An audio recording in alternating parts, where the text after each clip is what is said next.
Hey people, I am back for yet another unwashed episode of my life. I got a little time. I just left Walmart and anytime. Of course you're gonna turn here. So I got to drop by my daughter's and drop off one of these cupcake pans that my wife and I got at a thrift store. It's fucking huge. It's like for $24. So Audrey, my daughter, likes to bake, and she bakes for money sometimes. That's how good she is. Fuck, man. People in the Walmart parking lot, so annoying. Like, they're so indecisive. Like, I know exactly where I'm going as soon as I get in the fucking car, but people make it so difficult. You know what it is? They're in a hurry and they want to cut off and they want to, path of least resistance. Well, you want least resistance, just go to where you're going and calm the fuck down. And then people don't have to stop and brake check and get irritated. Anyway. It's too early in the morning for this shit, man. I just want to get out of this fucking parking lot. Anyway, so yeah, I'm on my way to drop off this pan to Audrey. She works from home. She said she's on a Zoom meeting until 11, whatever the fuck that means. So I just told her I'm just gonna leave it at her doorstep. That way she don't have to waste time seeing me. Anyway, so I want to give an overview of. Fuck, and it's way back there too. Oh God! Monsters Made by Others, Part 1 by J.P. Vargas. That's me.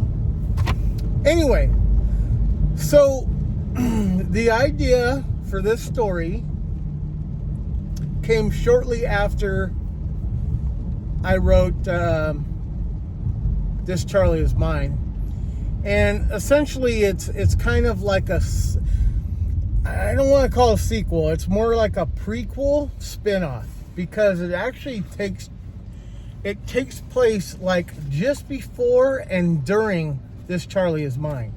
Okay, so it's a spin-off. It's kind of an origin story too. I don't want to give too much of the details, but so basically it revolves around this young 15-year-old high schooler.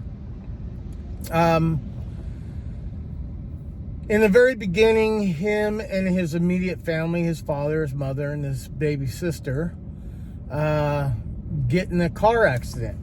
Well, he's the lone survivor. And he ends up being in a coma.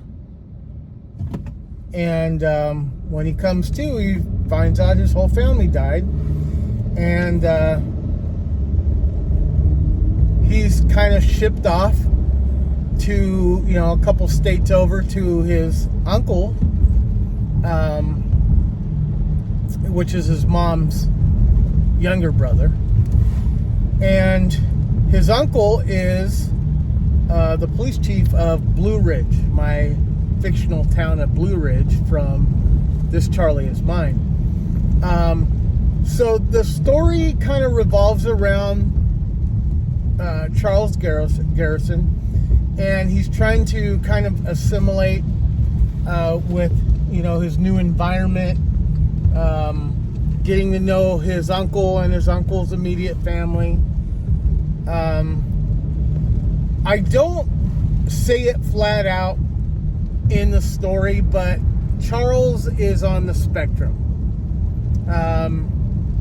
He's kind of inquisitive, he's curious, he's very blunt with how he talks.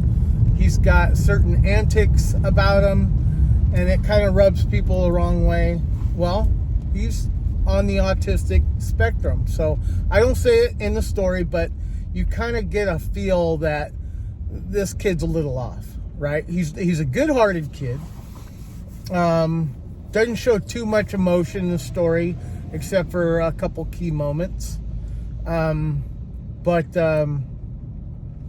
Yeah, so it's just he's a curious kid, and he essentially is kind of nosy. He starts sticking his nose where it doesn't belong, and he rubs people the wrong way. But at the same time, he kind of learns things about this town of Blue Ridge.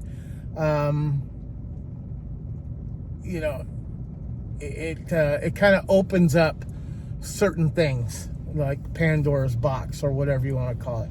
He does start to develop a good, relationship with his uncle. His uncle is a father figure.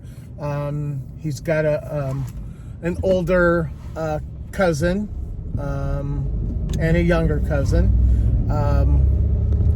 It's just basically him interacting with different people in that town, and he gets into some serious trouble.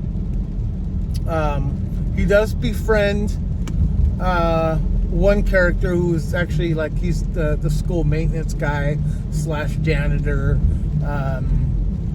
Native American guy by the name of Jacob, or he goes by Raven, and they kind of hit a few bumps, but eventually they become pretty good friends.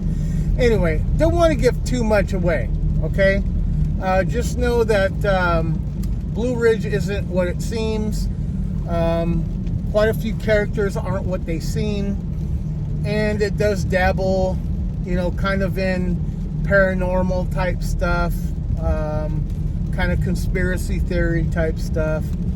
It's the biggest story I've written so far, right? It's got 190 pages or something, maybe a little less than that. But so big, the story is so big, and there's so much into it that I got to split it into two. So there's actually going to be a Monsters Made by Others 2, which I am working on right now. So anyway, check it out. $10 on Amazon, just like the rest. Monsters Made by Others 2 by J.P. Vargas.